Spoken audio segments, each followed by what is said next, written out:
Hello दोस्तों, आपका स्वागत है माई कंपटीशन के यूट्यूब चैनल में। तो हम लोग जो है अपना भारतीय राष्ट्रीय कांग्रेस को कंप्लीट किए हैं, ठीक है, दो वीडियो के माध्यम से।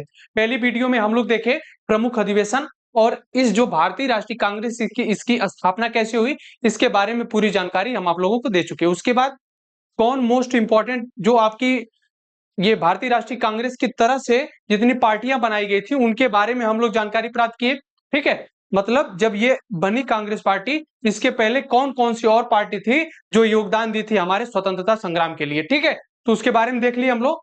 और आज देखेंगे ये भारतीय राष्ट्रीय कांग्रेस से संबंधित जितने भी क्वेश्चन हैं आपके एग्जाम में आज तक बने हैं, मतलब बीपीएससी के एग्जाम में पूछने जाने की संभावना आपके, और आपका जो यूपी पुलिस री एग्जाम का है उसमें, और इसके साथ साथ कहीं भी अगर कोई भी एग्जाम होता है, अगर आधुनिक भारत से सवाल उसमें बनता है तो यहां से आपको सवाल देखने के लिए मिलेगा, ठीक है। तो आप लोग ये काम करिएगा, ये अधिवेशन का जो स्थान है इससे संबंधित सारे सवाल हम लोग आज करेंगे, और इसकी अध्यक्षता से संबंधित और इसके लिए अधिवेशन में लिए गए जो मोस्ट निर्णय रहे उसके बारे में सारे क्वेश्चन को हम लोग सॉल्व करेंगे। मतलब आज इस वीडियो को देखने के बाद एक वीडियो और आएगी, दो वीडियो के माध्यम से जो है भारतीय राष्ट्रीय कांग्रेस से संबंधित जितने भी सवाल आज तक पूछे गए हैं बीपीएससी और यूपीएससी के माध्यम से, उसको सबको हम लोग सॉल्व करेंगे, ठीक है। तो चलिए आज के सेशन को हम लोग आगे बढ़ाते हैं और देखते हैं अपने आज का पहला सवाल क्या कह रहा है। देखिएगा, ये भारतीय राष्ट्रीय कांग्रेस से जो है पहला क्वेश्चन आपके लिए मोस्ट इंपॉर्टेंट क्वेश्चन है। देखिए क्या कह रहा है, सन 1906 में, कब की बात हो रही है दोस्तों, 1906 में। तो आप लोगों को ये डेट याद होनी चाहिए 1906। यहाँ पे एक और कार्य हुआ था, क्या, मुस्लिम लीग की स्थापना हुई थी, कब, 1906 में। तो देखिए इसमें क्या कह रहा है कि 1906 में आयोजित भारतीय राष्ट्रीय कांग्रेस के कलकत्ता अधिवेशन में भारत के लिए स्वराज का झंडा किसके द्वारा फहराया गया था। तो देखिए स्वराज शब्द के बारे में अगर हम लोग बात करें तो दो तीन चीज आप लोग याद रखिएगा। किससे दोस्तों, स्वराज शब्द से। देखिए आइए थोड़ा सा हम लोग समझ लेते हैं स्वराज शब्द को। देखिए स्वराज का मतलब यही होता है कि हम खुद से अपने राज्य पर, मतलब अपने देश पर क्या करें, राज करें। मतलब यहाँ की जो सत्ता हो वो किसके हाथ में हो, तो जनता के हाथ में हो, यहाँ लोकतंत्र हो। उस प्रकार से जो है स्वराज की मांग किया गया था सबसे पहले किसके द्वारा, तो स्वामी दयानंद सरस्वती के द्वारा। इनका नाम याद रखिएगा आप लोग, स्वामी दयानंद सरस्वती, ठीक है। अब देखिए ये जो स्वराज शब्द है पहली बार किसने दिया, तो आप लोग याद करिएगा कि स्वामी दयानंद सरस्वती ने। इसके बाद 1906 में आपको देखने के लिए मिलेगा कि स्वराज शब्द का इस्तेमाल कौन किया, प्रयोग किसने किया, तो आप लोग याद रखिएगा दादा भाई नौरोजी नाम उनका, क्या, दादा भाई नौरोजी। और एक चीज याद रखिएगा, ये जो दादा भाई नौरोजी हैं इन्हीं को grand old man of India के नाम से जाना जाता है, ठीक है। कभी कभी आपके एग्जाम में सवाल बनता है कि भारत का grand old man of India किसको बोला जाता है, तो आप लोग बताइएगा, वो है दादा भाई नौरोजी, ठीक है। इन्हीं के लिए एक बात और समझ में आती है कि जो 1906 में स्वराज शब्द का प्रयोग इन्होंने किया था, लेकिन पहली बार स्वराज शब्द किसने दिया, तो स्वामी दयानंद सरस्वती ने। और देखिएगा स्वराज पार्टी की स्थापना किसने किया, तो 1923 में आप लोग याद रखिएगा मोतीलाल नेहरू और चित्तरंजन दास दोनों लोग मिलकर के स्वराज पार्टी की स्थापना करते हैं। इसके बाद एक एक डेटा और आपको देखने को मिलेगा कि पूर्ण स्वराज की मांग जो है, पूर्ण स्वराज की मांग, पूर्ण स्वराज की मांग जो है सबसे पहली बार कब होता है, तो 1929 में देखने के लिए मिलता है। लाहौर में अधिवेशन होता है दोस्तों, कहां पे, लाहौर में, और अध्यक्ष होते हैं कौन, जवाहरलाल नेहरू, ठीक है। तो आप लोग देख लिए होंगे स्वराज शब्द से इतने ही सवाल आपके एग्जाम में बनने के चांसेस होते हैं, ठीक है। तो देखिए इसमें कह रहा है कि जो 1906 है वहां पे जो भारतीय राष्ट्रीय कांग्रेस का अधिवेशन हुआ था कलकत्ता में, वहां पे जो है उस अधिवेशन के स्वराज झंडा किसके द्वारा फहराया गया था, तो हमेशा आप लोग याद रखिएगा उनका नाम था दादा भाई नौरोजी। क्या नाम था, दादा भाई नौरोजी, ठीक है। तो पहले क्वेश्चन का option number C is the correct हो जाएगा। आइए देख लेते हैं हम लोग 1906 में जो कलकत्ता का अधिवेशन होता है इसके बारे में। देखिए 1906 में आयोजित भारतीय राष्ट्रीय कांग्रेस यानी आईएनसी के कलकत्ता अधिवेशन में भारत के लिए स्वराज का झंडा दादा भाई नौरोजी के द्वारा फहराया गया था, ठीक है। और दादा भाई नौरोजी ब्रिटिश कालीन, मतलब ब्रिटिश के समय भारत के एक पारसी बुद्धिजीवी, शिक्षा शास्त्री, कपास के व्यापारी तथा आरंभिक राजनैतिक एवं सामाजिक नेता थे। उन्हें भारत के ग्रैंड ओल्ड मैन ऑफ भारतीय राष्ट्रवाद के जनक के रूप में जाना जाता है। भारतीय राष्ट्रवाद के जनक के रूप में किसको जाना जाता है? तो दादा भाई नौरोजी को। और देखिएगा, दादा भाई नौरोजी ब्रिटिश संसद के सदस्य के रूप में चुने जाने वाले पहले भारतीय थे। मतलब ब्रिटिश संसद में जाकर के इन्होंने चुनाव लड़ा और पहला भारतीय जो ब्रिटिश में संसद के पद को शोभान्वित किया, मतलब शोभागार किया। और देखिएगा, पहली बार चुनाव लड़े थे कोई और, लेकिन दूसरी बार इन्होंने चुनाव लड़ा, लेकिन जीतने वाले पहले जो है भारतीय कौन होते हैं? तो दादा भाई नौरोजी होते हैं। इनके द्वारा धन निष्कासन का सिद्धांत दिया गया। किसके द्वारा? दादा भाई नौरोजी। तो आप लोग देख लीजिएगा, दादा भाई नौरोजी से संबंधित इतने फैक्ट्स थे जिसको मैं आपको बता दिया हूं। ठीक है, तो अब इनसे संबंधित कोई भी सवाल आएगा, स्वराज शब्द से कोई सवाल आएगा, तो आप लोग तुरंत बताने का काम करिएगा। किसको? दादा भाई नौरोजी को। ठीक है, आइए अपने दूसरे क्वेश्चन पर चलते हैं। क्वेश्चन नंबर 2 क्या कह रहा है? मोस्ट इंपॉर्टेंट सवाल है, इसको पढ़ करके आंसर करने का प्रयास करिए। क्या 1918 में मोंटेग्यू चेम्सफोर्ड सुधार पर कांग्रेस ने एक महत्वपूर्ण रुख अपनाया, जिसके कारण पुराने उदारवादी अवशेष यानी संप्रभु, जयकर और चिंतामणि टूट गए, जिन्होंने गठन किया था। तो इसमें पूछा जा रहा है कि ये जो 1918 में मोंटेग्यू चेम्सफोर्ड हुआ था, इसमें से ऑप्शन नंबर क्या सही होगा? तो आप लोग याद रखिएगा, ऑप्शन नंबर ए सही हो, इंडियन नेशनल लिबरल फेडरेशन। ठीक है, तो देखिए इसके बारे में हम लोग थोड़ा सा देख लेते हैं। 8 जुलाई सन 1918 को मोंटेग्यू चेम्सफोर्ड रिपोर्ट प्रकाशित हुई। ओके, अक्सर सवाल पूछता है कि मोंटेग्यू चेम्सफोर्ड कब प्रकाशित हुआ, कब आया था? तो आप लोग बताइएगा 8 जुलाई सन 1918 को। इसके बाद इसमें कहा गया था कि ब्रिटिश शासन का जो लक्ष्य है वह स्वशासित संस्थाओं का क्रमिक विकास होना है। और इसके बाद कांग्रेस ने इसे असंतोषजनक एवं निराशपूर्ण माना। किसको? मॉन्टेग्यू चेम्सफोर्ड को। इसके बाद 17 अगस्त 1918 को सुरेंद्र नाथ बनर्जी के नेतृत्व में नरमपंथी नेताओं ने यानी तेज बहादुर संप्रभु, जिसको बोला जाता है संप्रभु, MR जयशंकर और चिंतामणि ने रिपोर्ट का स्वागत किया और कांग्रेस से अलग होकर राष्ट्रीय उदारवादी संघ नेशनल लिबरल लीग का गठन किया, जो बाद में अखिल भारतीय उदारवादी संघ के नाम से जाना गया। और एक चीज याद रखिएगा कि जो उदारवादियों ने मोंटेग्यू चेम्सफोर्ड घोषणा को भारत का मैग्ना कार्टा कहा है। किसने? अखिल भारतीय यानी उदारवादियों ने क्या कहा है? इसको भारत का मैग्ना कार्टा कहा है। किसको? मोंटेग्यू चेम्सफोर्ड को। तो अगर आपको कहा जाए कि भारत का जो है मैग्ना कार्टा किसे कहा जाता है, तो आप लोग समझने का प्रयास करिएगा कि मोंटेग्यू चेम्सफोर्ड को जो है भारत का मैग्ना कार्टा कहा जाता है। ठीक है, आइए क्वेश्चन नंबर 3 को देखते हैं हम लोग। क्वेश्चन नंबर 3 क्या कह रहा है? पढ़िएगा। कांग्रेस में उदारवादियों पर आक्षेप पर सुरक्षित वाल्व सिद्धांत किसने दिया? सेफ्टी वाल्व का सिद्धांत किसने दिया? यह भी सवाल पूछता है कभी कभी कि सेफ्टी वाल्व का सिद्धांत किसने दिया। तो बताइएगा, WC बनर्जी, लाला लाजपत राय या रणजीत पॉल में दत्त या फिर विलियम विडनबर्न। देखिए, लाला लाजपत राय शेरे बंगाल, शेरे पंजाब कहा जाता है इनको। और एक बार कैबिनेट मिशन जब भारत आया था तो उस समय अंग्रेजों के लाठियों से इनके सर पर चोट लगी थी और इनकी डेथ हुई। इन्होंने कहा था कि मेरे सर पर लगी हुई एक एक लाठी जो है वो अंग्रेजों के लिए एक कील का काम करेगी। कभी कभी ये भी आपके एग्जाम में सवाल बनता है, तो याद रखिएगा कांग्रेस में उदारवादियों के लिए सुरक्षित वाल्व का जो सिद्धांत वह किसने दिया था? तो लाला लाजपत राय ने दिया था। तो option number B is the correct हो जाएगा। ठीक है, आइए अब इसके बारे में हम लोग थोड़ा सा देख लेते हैं। लाला लाजपत राय ने यंग इंडिया में प्रकाशित एक लेख द्वारा कांग्रेस में उदारवादियों पर आक्षेप लगाते हुए कहा था कि 1885 में A.O. ह्यूम द्वारा कांग्रेस की स्थापना सुरक्षित यानी वॉल्व सिद्धांत, सेफ्टी वॉल्व थ्योरी के तहत जो है की गई थी। किसने कहा था? लाला लाजपत राय ने। यानी सेफ्टी वॉल्व का सिद्धांत किसने दिया? तो लाला लाजपत राय ने। कब? बताया कि 1885 में जो A.O. ह्यूम है वो भारतीय राष्ट्रीय कांग्रेस की जो स्थापना किया था उसने सेफ्टी वॉल्व के सिद्धांत पर जो है वो स्थापना किया था। तो लाला लाजपत राय की एक बुक यहाँ पे आपको देखने के लिए मिलती है, कौन सी? Young India. याद रखिएगा, अगर ये सवाल पूछे कि यंग इंडिया किसके द्वारा प्रकाशित की गई थी तो आप लोग बताने का काम करिएगा कि लाला लाजपत राय, जिनको शेर ए पंजाब के नाम की संज्ञा दी जाती है। ठीक है, आगे देखते हैं हम लोग। क्वेश्चन नंबर 4, किसकी अध्यक्षता के अंतर्गत मार्च 1940 में रामगढ़ में भारतीय राष्ट्रीय कांग्रेस का 53 नंबर का अधिवेशन हुआ? दोस्तों मैं जब इसकी थ्योरी की क्लास बता रहा था, तो उस थ्योरी की क्लास में सारे अधिवेशन को आपको क्रम वाइज बताया गया था।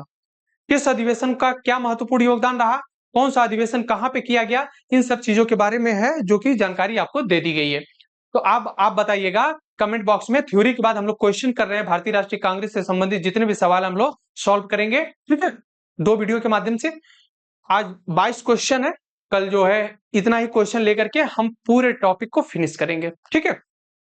तो देखिए 1940 में रामगढ़ में जो भारतीय राष्ट्रीय कांग्रेस का अधिवेशन 53 नंबर का हुआ था, वहां पे जो है कौन थे, मौलाना अबुल कलाम आजाद थे।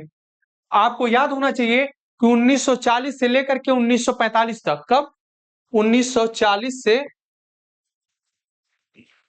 1945 तक कोई भी अधिवेशन नहीं हुआ था, कोई भी अधिवेशन नहीं हुआ था, अधिवेशन नहीं हुआ था, ठीक है। तो फिर क्या हुआ, तो कौन थे अध्यक्ष, यही थे आपके अबुल कलाम आजाद। यानी 1940 से लेकर के 1945 तक, यानी सबसे ज्यादा समय तक अध्यक्ष के पद पर रहने वाला कौन व्यक्ति था, तो मौलाना अबुल कलाम आजाद थे, ठीक है। और सबसे कम उम्र के अध्यक्ष कौन थे, तो यही थे मौलाना अबुल कलाम आजाद। तो इस क्वेश्चन का option number C is the correct हो जाएगा। देखिए कांग्रेस का 53 नंबर का जो अधिवेशन है, इसका आयोजन जो है दामोदर नदी के तट पर रामगढ़ यानी रांची में जो है, झारखंड इस समय पड़ेगा। ये रांची कहां पे पड़ेगा इस समय, तो आपको देखने के लिए मिलता है झारखंड की राजधानी है, ठीक है, रांची में 1940 में किया गया, जिसकी अध्यक्षता मौलाना अबुल कलाम आजाद ने की थी, जो 1940 से 1945 के दौरान अध्यक्ष के पद पर बने रहे। ये चीज हम लोग जो है देख चुके हैं, एक्सप्लेन भी कर चुके हैं कि 1940 से 45 तक मौलाना अबुल कलाम आजाद क्या थे, तो भारतीय राष्ट्रीय कांग्रेस के अध्यक्ष के पद को संभाले थे। अब अगला क्वेश्चन, मोस्ट इंपॉर्टेंट क्वेश्चन, इसको पढ़िएगा, पढ़ करके आंसर करने का प्रयास करिए। तो देखिए 5वें नंबर का क्वेश्चन पढ़िए। जो 5वें नंबर का क्वेश्चन है, ये कह रहा है कि भारतीय राष्ट्रीय कांग्रेस ने किस सत्र में पूर्ण स्वाधीनता का प्रस्ताव पारित किया था। देखिए स्वाधीनता मतलब स्वराज, यानी पूर्ण स्वराज का प्रस्ताव किसने पारित किया था। अभी पहले क्वेश्चन में हम पूर्ण स्वराज के बारे में बता चुके हैं, और उससे पहले जो स्वराज शब्द है, इसके बारे में हम लोग जो इसका पूरा ऑपरेशन कर चुके हैं, यानी इसके पूरे एक्सप्लेन को देख चुके हैं कि स्वराज शब्द किसने दिया, कब कब किसने प्रयोग किया, स्वराज पार्टी की स्थापना किसने की, पूर्ण स्वराज का स्थापना क्या मतलब उसको कब पारित किया गया, इन सब चीजों के बारे में हम लोग डिस्कस कर चुके हैं। तो देखिए मेरे दोस्तों, मेरे भाइयों, मेरे प्रिय मित्रों, ये सारे सवाल जो करवाए जा रहे हैं, ये सारे के सारे प्रीवियस ईयर क्वेश्चन है, बीपीएससी ने पूछ रखा है। इसके साथ साथ यूपीएससी में भी ये एग्जाम का सवाल आया हुआ है, इसका हम लोग जो है एक्सप्लेन कर रहे हैं, इन सारे सवाल को के जो है एक्सप्लेन को देख रहे हैं। और इससे पहले अगर आप लोग नहीं देखे होंगे, तो 2 वीडियो के माध्यम से भारतीय राष्ट्रीय कांग्रेस को जो है हम लोग पूरी तरीके से समाप्त कर चुके हैं, 2 वीडियो के माध्यम से, ठीक है। पहली वीडियो में कांग्रेस की स्थापना कैसे हुई, ये कांग्रेस है क्या, इसके बारे में, और कांग्रेस का प्रमुख अधिवेशन जो भारत को स्वतंत्र करने में बहुत मदद किया, उन सब चीजों के बारे में हम लोग देख चुके हैं, ठीक है। तो आज क्या कर रहे हैं, हम उन्हीं थ्योरी को पढ़ने के बाद ये क्वेश्चन सॉल्व कर रहे हैं, ठीक है। तो इसमें जो 5वें नंबर का क्वेश्चन है, ये पूर्ण स्वराज से संबंधित सवाल है, मतलब पूर्ण स्वराज की मांग भारत में कब की गई थी, किसके शासन में की गई थी, कौन अध्यक्ष था, किसके बारे में हम लोग देखते हैं। तो लाहौर का अधिवेशन होता है सन 1929 में। तो सबको याद होगा कि 1929 में जवाहरलाल नेहरू जो है भारतीय राष्ट्रीय कांग्रेस के पद पर यानी उसके अध्यक्ष पद पर आसीन रहते हैं, ठीक है। ये जो है पूर्ण स्वराज की मांग जो है सबसे पहले 1929 में होती है। और एक चीज याद रखिएगा कि 26 जनवरी सन 1929 को एक चीज और प्रस्तावित होता है कि जो है भारत अगले वर्ष यानी 26 जनवरी 1930 को भारत अपना स्वतंत्रता दिवस मनाएगा, स्वतंत्रता दिवस मनाएगा। तो कभी कभी सवाल आपके एग्जाम में बनता है कि भारत जो है स्वतंत्रता दिवस पहली बार कब मनाया था, तो अक्सर बच्चे गलत करके आते हैं कि 15 अगस्त 1947। भारत तो आजाद हुआ, ठीक है, उसके पहले 1930 में ही ये जो है भारत जो है अपना यानी कांग्रेस जो है स्वतंत्रता दिवस मना चुकी थी, कब, 26 जनवरी 1930 को, ठीक है। तो इस क्वेश्चन का जो है option number C is the correct हो जाएगा। सन 1929 में लाहौर का अधिवेशन हुआ, जहां पे पंडित जवाहरलाल नेहरू जो है भारत के प्रथम प्रधानमंत्री थे, इन्होंने ही वहां पे अध्यक्षता का पद संभाला था और ये पूर्ण स्वाधीनता का प्रस्ताव पारित किया गया था। किसके द्वारा? तो जवाहरलाल नेहरू के द्वारा। तो option number C is the correct हो जाएगा। आइए इसके बारे में हम लोग देख लेते हैं। पूरा एक्सप्लेन कर दिया गया है और आप लोग इसको पढ़ लीजिएगा, पढ़ करके अपने टॉपिक को क्लियर कीजिएगा। ठीक है, आइए अगला सवाल देखते हैं हम लोग, क्वेश्चन नंबर 6। ये क्वेश्चन नंबर 6 क्या कह रहा है? भारतीय राष्ट्रीय कांग्रेस की प्रथम महिला अध्यक्ष कौन थी? देखिए यहां से 2 सवाल बनता है महिला से।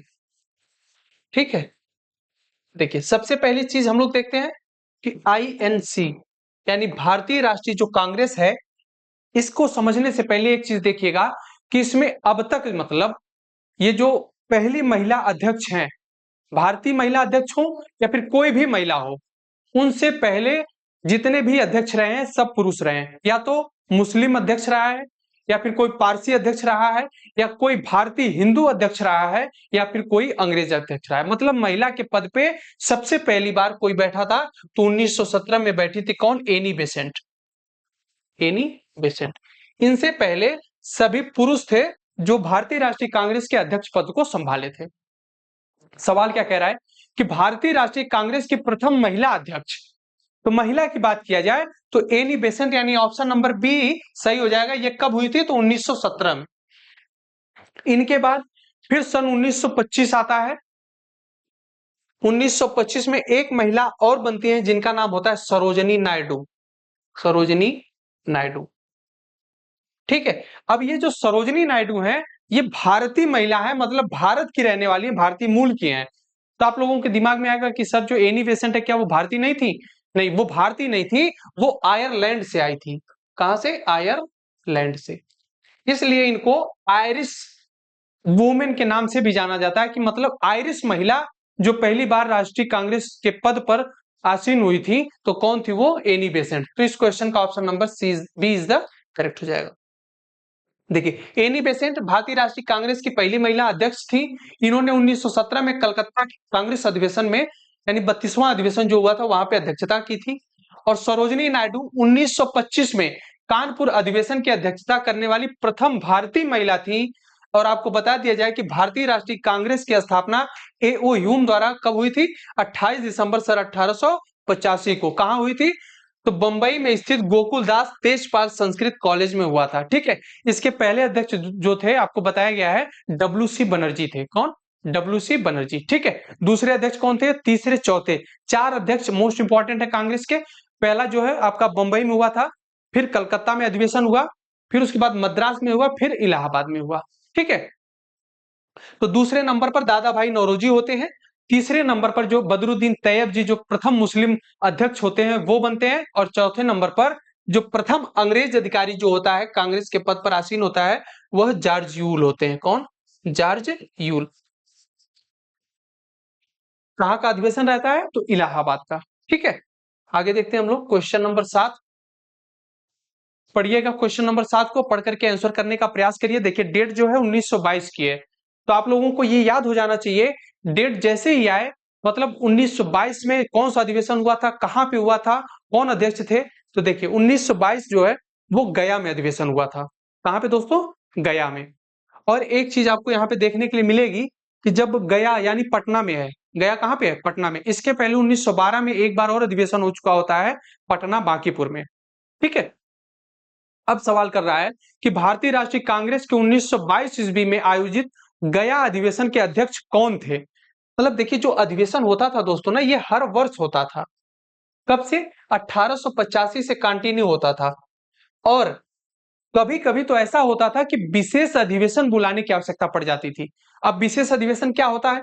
जैसे अटेंडम में कोई मीटिंग करनी है। अभी मान लीजिए एक अधिवेशन मार्च में समाप्त हो गया, फिर उसके बाद आया कोई सितंबर अक्टूबर के आसपास कोई बहुत बड़ी मीटिंग आ गई कि सबको एक जगह इकट्ठा जुट करके किसी बात पर जो है मीटिंग करनी है, तो उसके लिए विशेष अधिवेशन बुलाया जाता था। तो इन सारे विशेष अधिवेशन को हम लोग पढ़ चुके हैं। अगर आप लोग नहीं देखे हो तो जाकर के आप कांग्रेस का जो प्रथम वीडियो है पार्ट 1 है उसको देखिए और 2 को देखिए, उसके बाद इस क्वेश्चन को सॉल्व करिए, आपका सारा जो फैक्ट्स है वो क्लियर हो जाएगा। ठीक है, तो 1885 से कंटिन्यू भारत का अधिवेशन हर वर्ष होता था। हर वर्ष जो अधिवेशन होता था उसके एक प्रमुख होते थे, उसके अध्यक्ष होते थे। तो वही पूछा जा रहा है कि 1922 में बिहार के गया में अधिवेशन हुआ, तो वहां पे अध्यक्ष का पद कौन संभाला था? तो आपको याद रखना है वो थे चितरंजन दास। अच्छा, नाम आया चितरंजन दास का, तो इनके साथ एक चीज याद रखिएगा कि यही 1922 के बाद तुरंत 1923 में जो है इनसे कौन मिलते हैं? मोतीलाल नेहरू। और ये मोतीलाल नेहरू होते कौन है? ये जवाहरलाल नेहरू के पिता होते हैं। ठीक है, मोतीलाल नेहरू और चितरंजन दास, ये दोनों लोग मिल करके क्या करते हैं? स्वराज पार्टी की स्थापना करते हैं। स्वराज पार्टी की कब करते हैं? तो सन 1923 में करते हैं।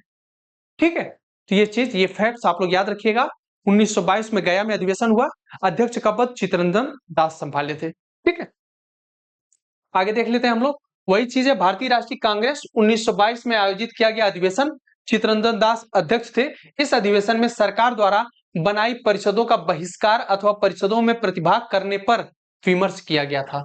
ठीक है, ये चीज इंपॉर्टेंट है, आप लोग देखिएगा। इसके बाद पंडित जवाहरलाल नेहरू, पंडित मोतीलाल नेहरू, चितरंजन दास ने राष्ट्रीय आंदोलन की प्रगति को बनाए रखने के लिए कांग्रेस के विधानमंडल में प्रवेश कर राजनीतिक लड़ाई लड़ने का विचार जो है प्रस्तुत किया। इसी कारण जो देखने के लिए मिलता है कि इन्हें परिवर्तनवादी भी कहा गया है। अब देखिए, इस अधिवेशन में मोतीलाल नेहरू और आपके कौन? चितरंजन दास जो है त्याग पत्र दे देते हैं और 1923 में जो है कांग्रेस खिलाफत स्वराज पार्टी का गठन किया जाता है। किसके द्वारा? तो मोतीलाल नेहरू और चितरंजन दास के द्वारा। आगे का सवाल देखते हैं हम लोग, क्वेश्चन नंबर 8। देखिए क्वेश्चन नंबर 8 और इसको बनाने का प्रयास करिए।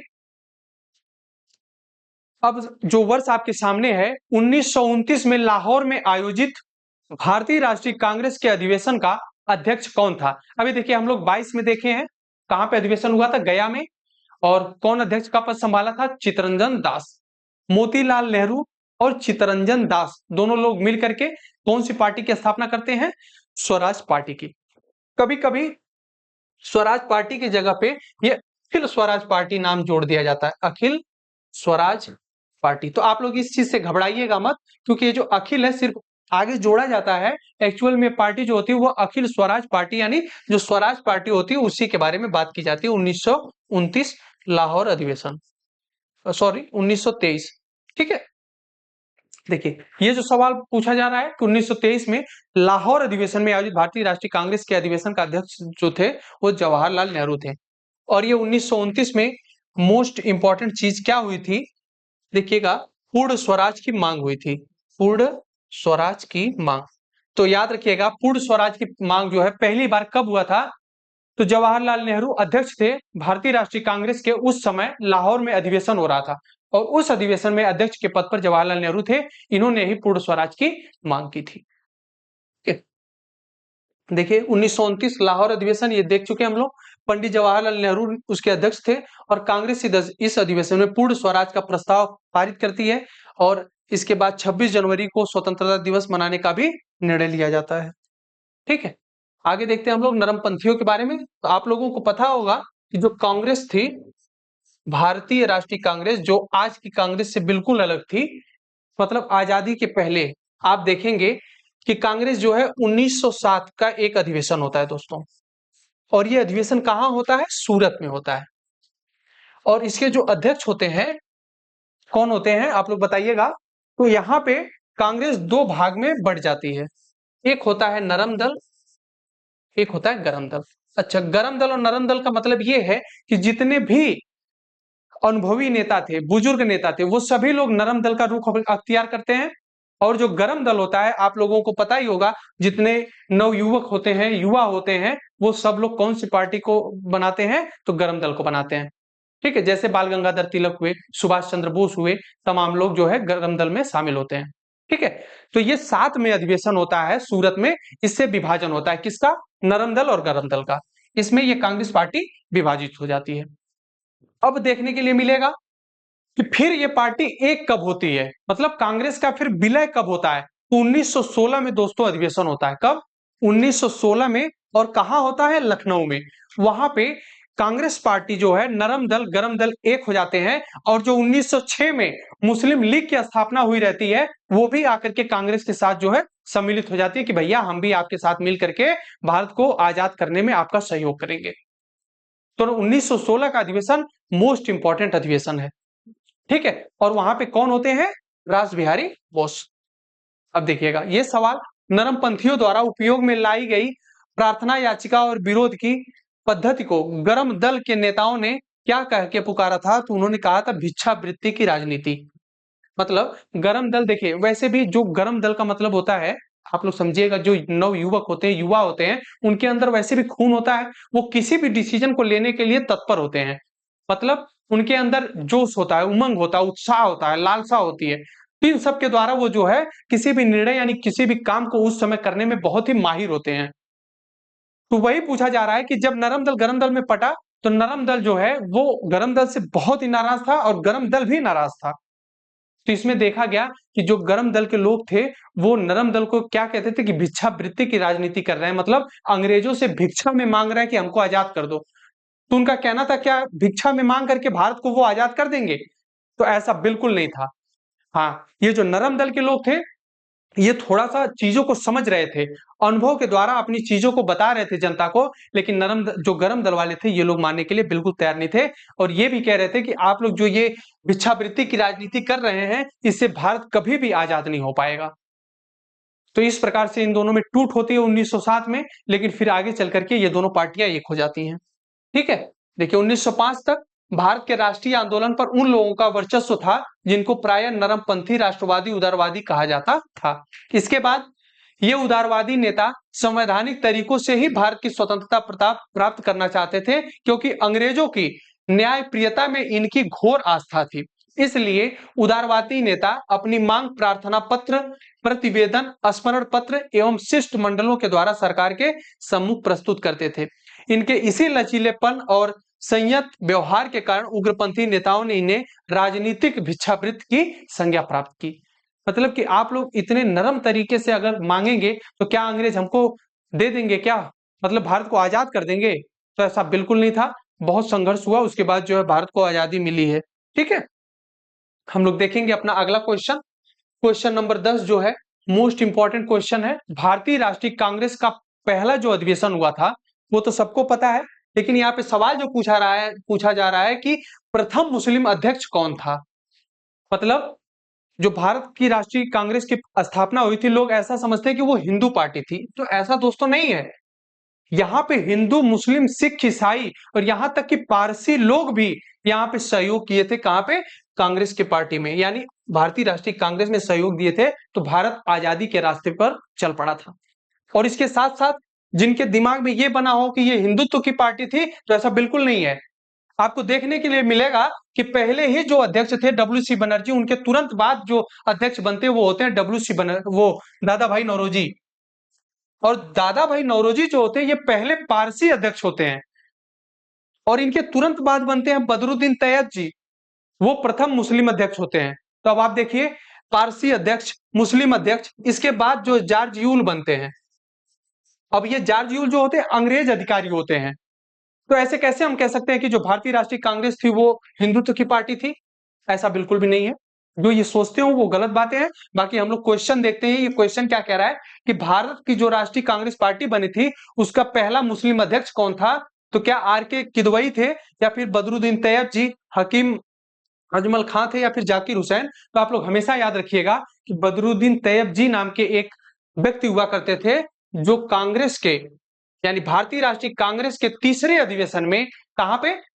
आपके मद्रास के अधिवेशन की अध्यक्षता करते हैं। उनका नाम होता है बदरुद्दीन तैयब जी, ठीक है। तो इस क्वेश्चन का ऑप्शन नंबर 20 द करेक्ट हो जाएगा। देखिए यही चीज हम बता चुके हैं, 1887 में अध्यक्षता की थी और कांग्रेस की स्थापना 1885 में हुई थी। किसने किया था? तो उनका नाम याद रखिएगा, ए.ओ. ह्यूम, ठीक है। और ये ए.ओ. ह्यूम कौन थे? तो ये भी याद रखिएगा कि ये जो कांग्रेस थी INC, इंडियन नेशनल कांग्रेस, इसके क्या थे? सचिव थे। पहले सचिव कौन थे? तो यही थे जिनका नाम है ए.ओ. ह्यूम, ठीक है।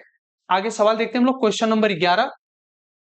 सूरत, देखिए मैं ये सवाल तो बता चुका हूं, आप लोगों को बताने की कोई ज्यादा जरूरत नहीं है। क्वेश्चन पढ़िए और ऑप्शन देखिए, तुरंत आंसर करके निकल जाइए। लेकिन आप ऐसा करें तब, क्योंकि सूरत विभाजन मैं कम से कम 20 बार बता चुका हूं।